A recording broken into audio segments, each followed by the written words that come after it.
Bienvenidos nuevamente a GeoSefarat, geolocalizaciones de la judería de España y Portugal, y también de otros países de Europa, porque como ya he sabido, también hemos cruzado las fronteras en busca de cementerios, museos, sitios de recordación del Holocausto, juderías antiguas en otros países.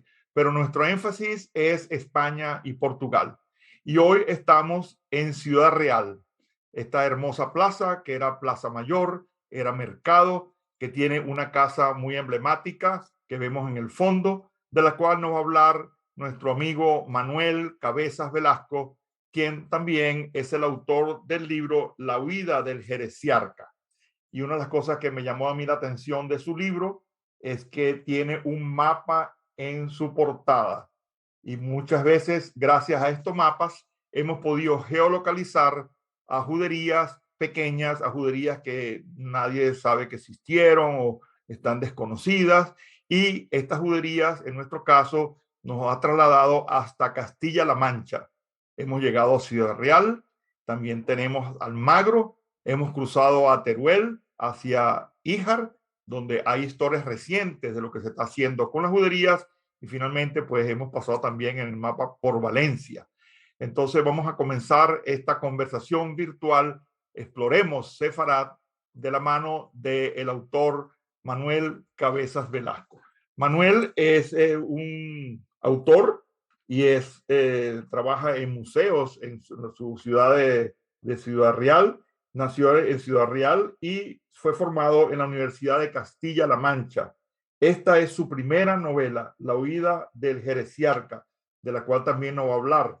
Y actualmente, como ya dije, trabaja en el ámbito de los museos municipales, tiene es muy activo en las redes sociales y gracias a él, Juderías de Europa también se alimenta, porque muchas veces encontramos que al mencionar alguna judería, sobre todo la de Burriana, Castellón, inmediatamente Manuel nos llena con documentos, mapas y fotos, incluyendo a Venecia también, donde él ha estado. Bien, Manuel, Manolo, como lo conocen también algunos, bienvenido. Cuéntanos, ¿qué ha pasado en la historia de Ciudad Real en el ámbito de la judería? ¿Por qué esta casa en el fondo es tan importante? ¿Y cómo aparece un libro que narra esta historia en Ciudad Real? Buenas tardes, José. Eso es lo primero. Agradecer a GeoSefarat la oportunidad que me dais para presentar precisamente la novela La huida del Heresiarca y un poco el contexto en el que se desarrolla y el ámbito tanto geográfico como histórico que trato de destacar. Como me has mencionado bien, trabajo en el mundo de los museos, es decir, estoy muy vinculado a los que se supone que son los almacenes de tanto de la historia como del arte de las poblaciones habitualmente. Entonces, mi vinculación con la historia y el arte es muy habitual. Pero no solo eso, por mi formación académica soy geógrafo.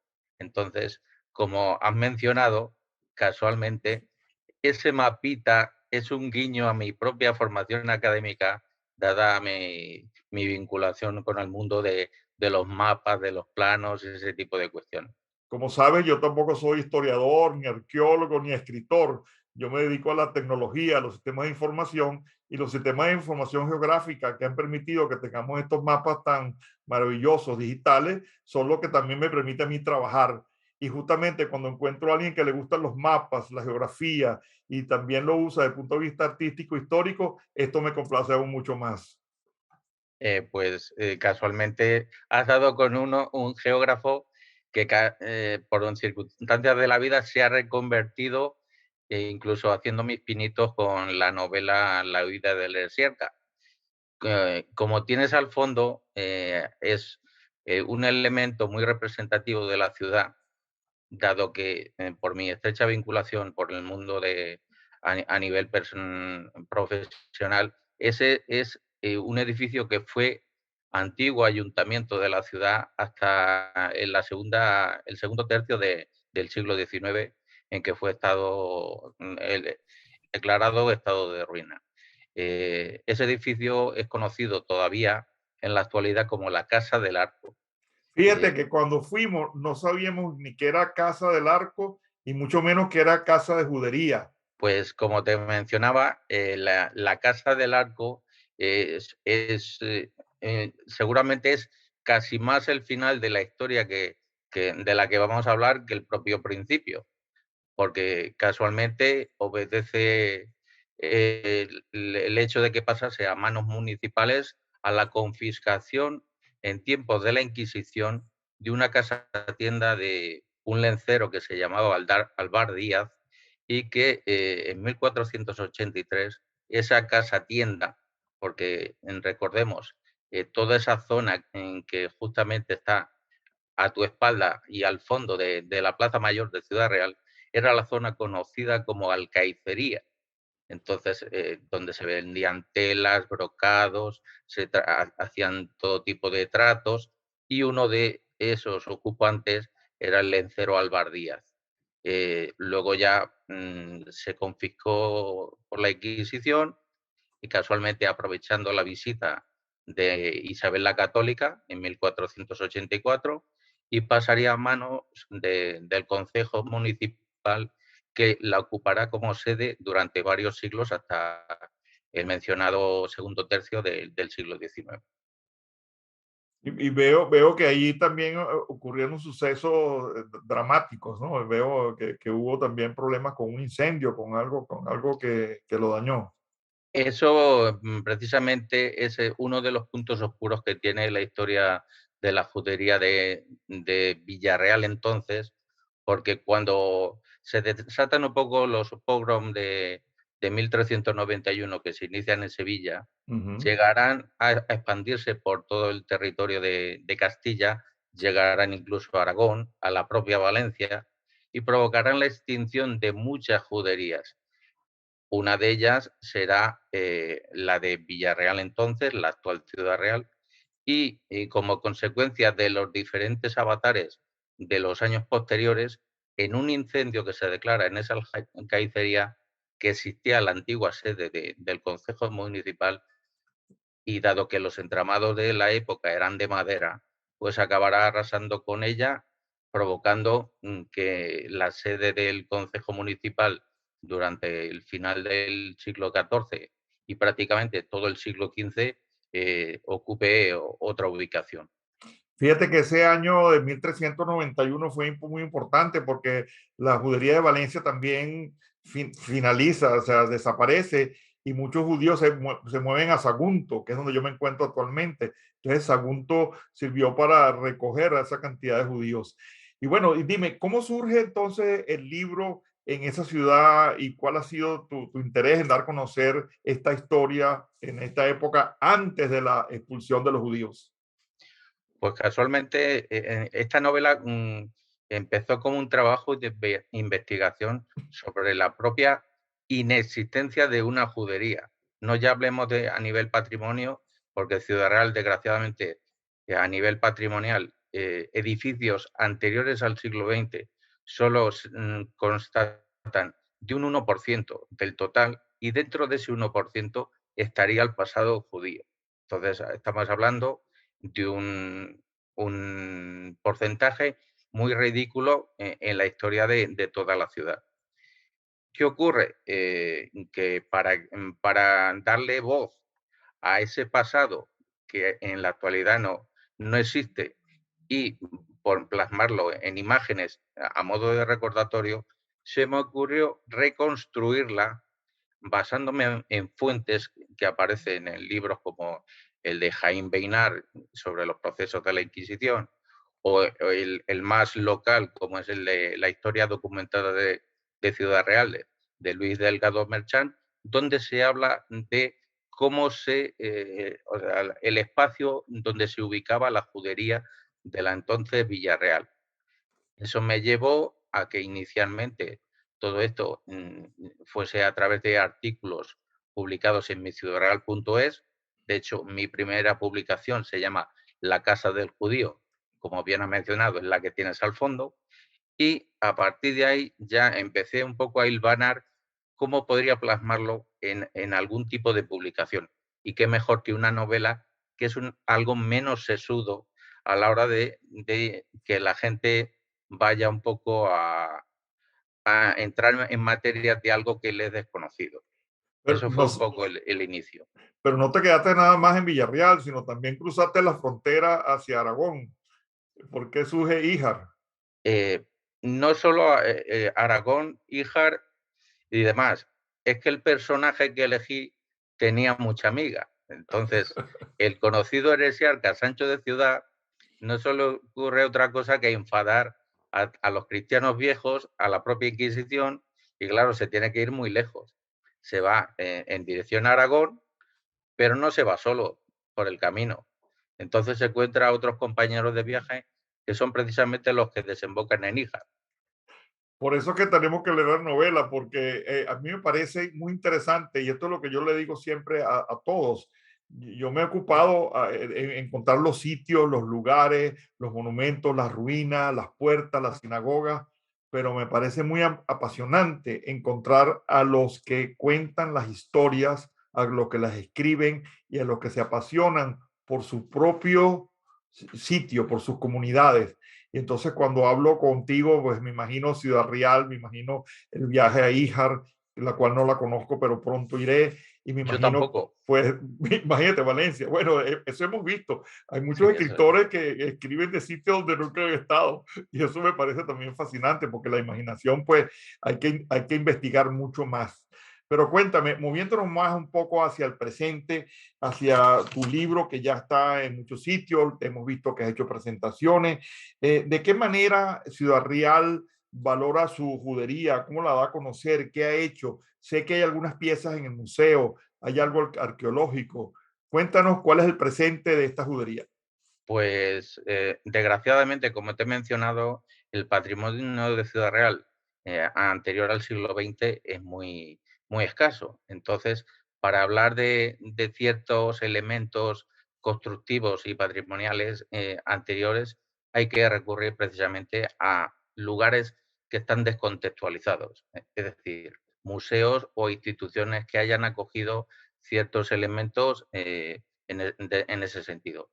En el caso del mundo judío, del pasado judío de Ciudad Real, eh, aparte del elemento representativo que tienes al fondo de la Casa del Arco, luego ya habría que irse, por ejemplo, al Museo de Ciudad Real, donde aparece la puerta de la sinagoga y algunos elementos representativos del mundo judaico, como es una lápida funeraria que hizo tanto funciones de lápida para judíos como para musulmanes, porque en el anverso y en el reverso aparecen la estrella de David y la mano de Fátima simultáneamente, pero esto se obedece también a que fue motivo su descubrimiento de unas obras que se realizaron en la iglesia de Santiago. Es decir, seguramente también sería utilizada por cristianos, pero ya no había más caras donde poner cruces. Entonces, por eso Sí, seguramente sí, sería así la cuestión. sí, eso lo hemos visto en varias partes. Aquí en Sagunto, en el Museo Epigráfico, también hay piezas funerarias hebreas que fueron utilizadas para soportar puertas cristianas y entonces tienen los agujeros y todas las cosas. Pero, o sea que aparte del museo, las calles no hay Sí. señalización. No, en las calles como tal, a nivel del mundo judío, no existe ningún tipo de señalización al respecto. Del mundo musulmán, por ejemplo, está la calle Morería, pero del mundo eh, judaico no existe ninguna alusión a su pasado, a pesar de la relevancia que tuvo la aljama, porque hablamos ya de todas a nivel institucional, a nivel jurídico, llegó a tener hasta 2.000 personas. Estamos hablando de una población que en el siglo XV tenía 8.000. Entonces, era una judería y una aljama bastante importante para la ciudad media castellana que representaba entonces Villarreal, que no era nada baladí. Pero aparte de lo que es el museo, existen otros elementos que sí se han encontrado, como es, hay un arco mudéjar en uno de los patios del rectorado de la universidad, que fue con motivo de la realización de unas obras cerca de una casa que había cercana a la iglesia de Santiago. Y más recientemente, curiosidades de la vida, lo que hace apilar bloques y bloques de hormigón y tapando el pasado de una ciudad. Curiosamente, intentando hacer un parking entre las calles Lirio y Quevedo, ha aparecido los restos de un molino aceitero que estaba ubicado en plena judería. Estoy mencionando la calle Lirio porque es una de las calles principales y cuya desembocadura acababa justamente en la conocida Cruz Verde. No hace falta decir qué simbología tenía la Cruz Verde para la Inquisición. Entonces, esos elementos mm, también existen. Además, justamente al lado, el, el- hace ya unos 80 años más o menos, eh, con motivo de unas obras que se realizaron para la construcción de la entonces barriada de Vicente y Galeana, se descubrieron una serie de hornacinas y una serie de incineraciones donde aparecieron elementos del pasado judío. Estamos hablando de enterramientos intramuros, lo que venía a indicar que estábamos hablando de una serie de judíos de una posición relevante dentro de la comunidad. Luego ya existiría un cementerio o un fonsario judío ya extramuros, como normalmente se hacía en la mayoría de las poblaciones.